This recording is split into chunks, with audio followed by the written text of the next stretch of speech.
5 years ago, I was floored to discover that the original Sonos Arc is a pretty competent home theater audio solution, which, when you consider that it's a soundbar, is pretty high praise. I liked it so much that I am still using it in my downstairs rec room to this day, where it has served everything from impromptu movie nights for my son and his friends to massive LAN parties with like a third of the company packed into my house. Which is why I am really excited to check out the Sonos Arc Ultra along with the Sub 4. Making a triumphant return is Sonos's ever adorable locking packaging. Ooh, and aside from the little bits of plastic on the lock, a mostly eco-friendly solution that can be thrown in the recycling. Love to see as much of that as possible. Wow, it looks very similar. I don't know what I was expecting. Similar in some ways that I would prefer it wasn't. On the back, you have a very Spartan I/O, and I don't mean, "This is Sparta!" I mean like, this is Sparta. There's nothing back here. We've got our power input. We've got a microphone switch. So I do like to see that. A hard switch for the built-in mic, an RJ45 Ethernet jack, Bluetooth pairing button, and one, and only one, HDMI port. That's right, my friends. While the Sonos Arc does use eARC, what it doesn't have is any kind of HDMI pass-through. So it will take up the eARC port on your TV, which on some TVs can be one of the more fully featured ones with support for higher refresh rates and resolutions, and not give you any additional ports to plug your devices into. Maybe they'll make up for it with the accessories. Sorry, I couldn't even say that with a straight face. You get one power cable and one HDMI cable. Not too long of one, mind you. You wouldn't want to spoil the kids. That ain't 5 feet, brother. Oh, okay. How short are you? Damn it. Clearly a 3-foot cable. Oh, yeah. I'm 3.5 feet tall, so. Yeah. No, I thought you were 5'1", so it's like 4.5 feet. It's a 5-foot cable. Before we fire it up, I feel like we should have a quick listen to something for a before and after, since I conveniently have an Arc installed already. It's still a soundbar, but man, it's pretty decent. In fairness, I have what I think is a first-gen sub over in the corner there, but when you consider how big this room is, it does pretty okay. God, this movie's so good. The main benefit that Sonos is touting for the new Arc Ultra is their new Sound Motion speaker design. It's supposed to both sound better with reduced distortion and be smaller, allowing them to pack more channels into the new soundbar. So they're advertising 9.1.4, so that's 9 surround channels, some of them direct, some of them bouncing off of stuff, though I don't know what they're planning to bounce it off of in that direction, as well as 1 sub channel, and then 4 height channels. Now, does it have a 0.1 even if you don't have a sub, really? Like, is that what they advertise? They do say that a major benefit of the new design is dramatically improved bass, but of course, as always, Sonos can't decide whether they would rather sell you on the out-of-the-box bass of the soundbar itself, or if they would rather sell you on, well, but if you wanted the best experience, you'd probably have one of these. So I kind of feel like we should try it both ways. It's funny, my notes say that it's smaller, but the first thing that I notice is that it's actually wider. So it's the height that's short. I mean, yeah, I guess it's a little bit shorter. You know what, Sonos? Sure. Here's a plus. Regardless of the small differences in size, Sonos has apparently made the new one compatible with the existing wall mount if you're going for just a quick and easy upgrade here. You'll love to see that. It should be noted, however, that because the new one is slightly lower profile, you may see the wall mount if you use the existing one. I'm sure there's a lot of you out there going, well, that's a very champagne problem. And you're right. But if you're the kind of person who spends the extra on Sonos for the aesthetic, along with, you know, decent performance, it might be the sort of thing that you care about. Man, there's something to be said for the simplicity of this installation, you know? Hate on soundbars all you want. Lord knows I've done it, but I have upgraded my sound system. Albeit for a lot more money than I would have spent if I just went scrounging for things on Facebook Marketplace, which, by the way, we did a great video over on LTT about. What are the odds this is just immediately working? I'm thinking 0? Cool. Let's fire up the app. Okay, I'm not quite upgraded yet. Hey, look at that though. Pops right up. Let's go ahead and add it. This is super painless so far. Plays a little chime, uses the microphone to decode the pin to connect, and now it's connecting to my IoT Wi-Fi. I'm putting it in the rec room. Oh, shoot. Oh, crap, I pressed the wrong thing. Oh, okay. Rec room is the in-ceiling Sonos. VR setup is the, darn it. There's an update, several minutes, okay. While we wait for this is a perfect time to tell you about our sponsor. Thanks to Plaud for sponsoring this video. Their Note Pin acts as your own personal executive assistant, helping you take notes during meetings, lectures, and other things you might be falling asleep listening to. It then uses their Plaud intelligence, which is built on a whole slew of AI models, to summarize and highlight important points, which you can easily go find in their app by searching for keywords. Thumb-sized, ultralight, and wearable in a bunch of different ways, the Note Pin's press-to-start design makes it convenient to get up and running. And running is what it'll keep doing with up to 20 hours of continuous recording. So head to our links in the description and use code SHORTCIRCUIT for a Prime Day exclusive 22% off site-wide. Oh, it's done. Your Arc Ultra has been added. You can personalize it in system settings. Okay, I will start by putting it in the correct room. Did I put it? Oh, rec room 4, perfect. Okay, room.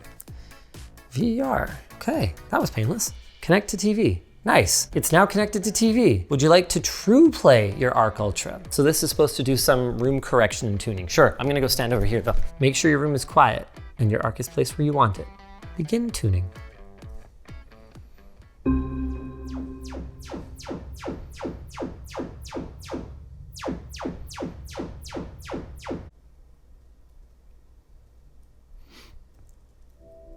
It's actually a pretty impressive amount of surround that they get. It's obviously not real surround, but it kind of sounded like some stuff was behind me. Did you pick that up? Yeah. More impressively though, it was about the same effect on both sides, which given the difficulty of bouncing anything off of over there, all right. Oh yeah, there we go.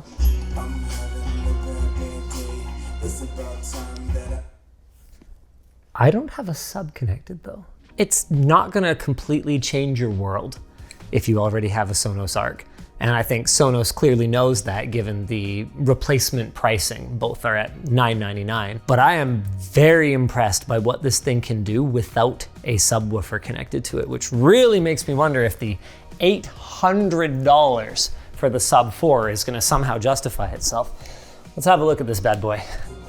Sorry, I was just doubting myself because I'm like, it's a lot of bass for just a soundbar, and no, this is not activated. It's not on, that's pretty cool. In summary, the noticeable improvements would be to dialogue clarity and then especially to both the control and the depth of the bass out of just the soundbar. The question for me now though is, with such strong bass experience, how can they possibly justify telling me, okay, I'm gonna spend another $800 US on a Sub 4 here? To be clear, I'm not saying the Sub 4 is bad. I haven't even listened to it yet. I'm just saying that for your typical Arc Ultra install, where I imagine it's, you know, probably in a TV room or like in an apartment or something like that, I just wonder if you're gonna need it, that's all. I like the new matte finish, I'll tell you that much. Gloss, I mean, in theory, it's great, and then look at it. Another key benefit is that it's supposed to be, well, whatever generation we're comparing to, a key benefit is that this one's supposed to be smaller, I think? Bill, is that right? Lighter. Lighter!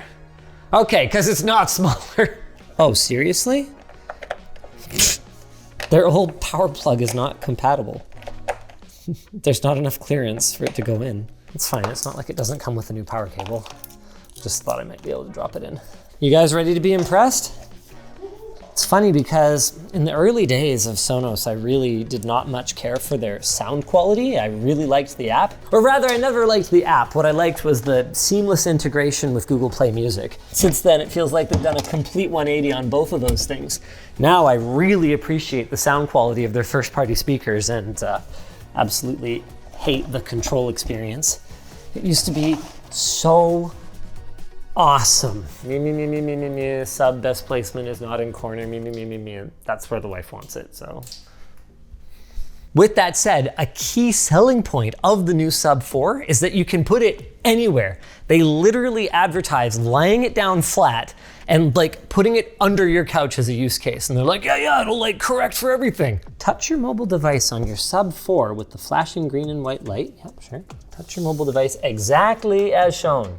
This seems unnecessary. Nice. Oh, that's weird. It didn't ask me to tune the room again. I feel like I should though, hey? This is the world's worst progress bar. Check this out. It just starts over and over and over again. It just goes to completion and then just starts over. That, Sonos, is not how progress bars work. There's a few key app controls. There's bass and treble adjustments for the Arc Ultra, along with the loudness toggle that is just, I don't know, not working right now. Height audio, you can change the height. Sub audio, you can turn up and down and change the phase. Volume limiting in case your kids, are gonna turn it up or whatever and your neighbors might complain while you're not home. Speech enhancement is off by default. Actually, wow, there's a lot more settings in here since the last time that I played around with this. Got a nice little audio delay for TV dialogue sync. I wish they explained what some of this stuff was. TV autoplay. But Bluetooth is new. I'm not sure that I would ever use that if I have the option to stream via Wi-Fi, which I do, but that's there. And also you can add a voice assistant since it does have the built-in mic. Personally, I might just leave it off, but hey, there you go. Amazon Alexa and Sonos voice control. All right, let's finally listen to this thing.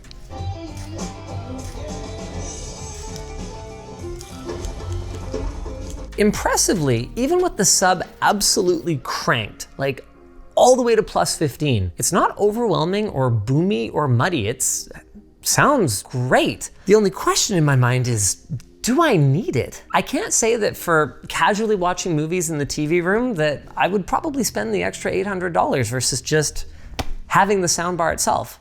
Of course, from what I've seen online, people who are really loving the Arc Ultra are mostly loving its performance in music. So why don't we listen to my favorite song?